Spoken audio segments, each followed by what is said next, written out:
So you might be wondering, Ms. Nelson, how am I supposed to check my grades when I literally just started these classes? What I'm going to have you do is I want you to look at how did you do on last trimester?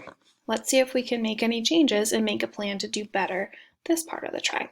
So I'm going to look in my grade check. Wrong screen, sorry guys. So at the top of the screen up here, you're going to see a button that says grade report. That'll bring you to this page. First hour, I have Miss Drees for language arts. I'm going to scroll down. I see that I have a B- in this class. That's awesome. I'm going to look and see if I had any missing assignments. Wow, there's a lot of assignments in language arts. And it looks like I did all of them. These are this week, so I don't need to worry about those. And I have all of my summative assignments turned in. I ended the class with a B-.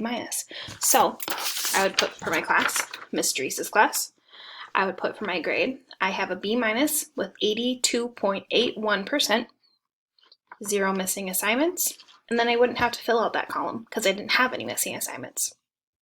Second hour, I have math with Miss Meyer.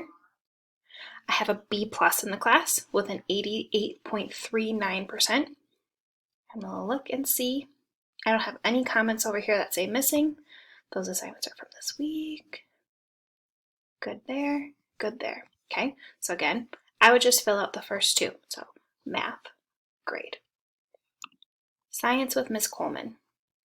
So I have a B+, 88.47. I would put science, B+, the percent, and then let's scroll and see. I see that I have 2 missing assignments right here. So in this column, I would write down what are those assignments? What do I need to talk to Miss Coleman about to see if she can change my grade if I need to?